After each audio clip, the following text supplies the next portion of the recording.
down, down, down, down, down, down, down, down, down, down, down, down, down, down, down.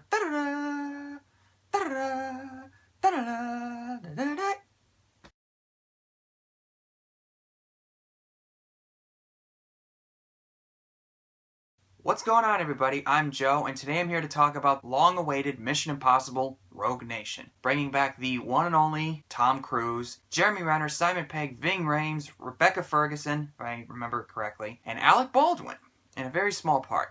It tells the story of a rogue nation, essentially the opposite side of the IMF, and is causing havoc all across the globe and causing all this trouble for Ethan Hunt, and the US government doesn't believe that this syndicate exists. And Ethan Hunt's mission, should he choose to accept it, is to bring his team together, find out who this rogue nation is, and bring it down before it could cause more destruction. Now, I myself am not like a really big fan of the Mission Impossible franchise in general, but I like the third one. I really like the fourth one. The fourth one is one of the best action movies we've ever had, especially that tower scene in Dubai.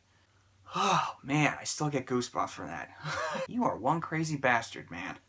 I did a trailer review a few months ago, and I was really looking forward to this, and thankfully, I am so happy to say that Rogue Nation was a good movie. It's one of the best action movies we've had this year. They hire a new director every single time. Christopher McQuarrie does it this time. He did Jack Reacher with Tom Cruise. I don't remember Jack Reacher that much. This guy absolutely nailed it 100%. I would say in some cases it's a smart move to hire a new director every time. Brings something new and energetic to the franchise. Do I even need to tell you that Tom Cruise is great in this movie? I don't think I've ever seen him give a bad performance. I know some people don't like him because of his Scientology beliefs or whatever he did on Oprah's couch back 10 years ago.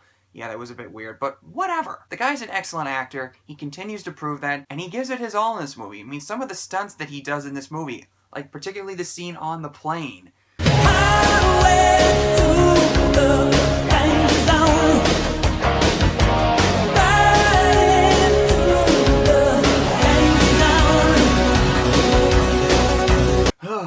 God, I was gripping my chair because of how intense and how exciting that was. And just a little quick note, I won't say exactly how, but there was a moment in there where I just went, oh my God, this is just like Uncharted 3, when Nathan's in the plane. Simon Pegg. Simon Pegg is absolutely hysterical. He's not a complete comic relief type of character. Yeah, he has some funny lines, he has some funny moments, but he also has a really good dramatic side to him. People have pointed this out before. If you ever see Shaun of the Dead, Hot Fuzz, or World's End, take a look at his performances in those movies. He's got a different side to him, not just the comedy. And I like as the series has gone on since his appearance in MI3, he has a bit more to do, because he was one of the funniest parts of MI3, and I was so glad that they brought him back in the fourth one. This one, he's just as good. Jeremy Renner surprisingly doesn't have a whole lot to do in this movie, but as the movie goes on, he gets a bit more involved, and I was a bit satisfied. Ving Rhames is Luther Stickle. Well, if it isn't Mr. Those Who Can't Do, teach back in the field. I think he's been in every single Mission Impossible movie, even if it's just like for maybe 30 seconds. Luther Stickle is an awesome character, a nice little side character to Ethan Hunt. Alec Baldwin's fine.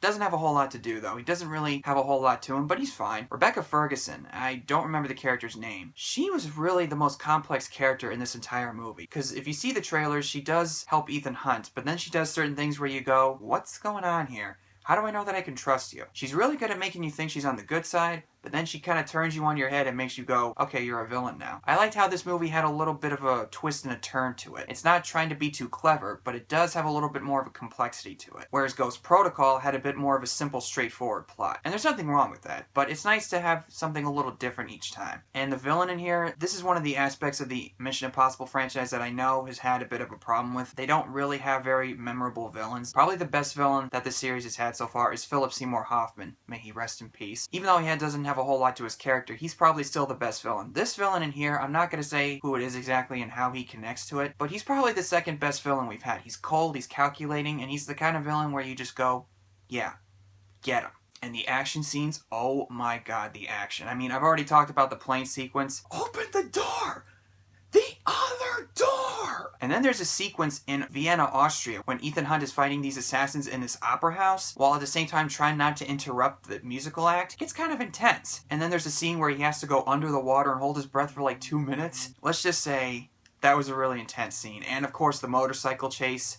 that was awesome. It was one of the best chase sequences I've ever seen in an action movie. And the movie also has a nice little espionage vibe that you see in movies like James Bond, and most recently Winter Soldier had a little bit of that too. And from what I understand, it's a big throwback to the original Mission Impossible TV series, which I have never watched, but I like me a good spy, espionage type of thing, if it's done right. So yeah, Mission Impossible Rogue Nation. I love the hell out of this movie. I can't wait to see it again and buying the Blu-ray. And apparently they're making a 6th one. I'm looking forward to it. I don't know if I like this as much as Ghost Protocol, or maybe more. Maybe Ghost Protocol I might like just a little bit better. I don't know, but as of right now, I would say it's just as good, if not better. So what did you guys think of Rogue Nation? Do you like it? You hate it? Let me know what you think down below. And see you next time, guys.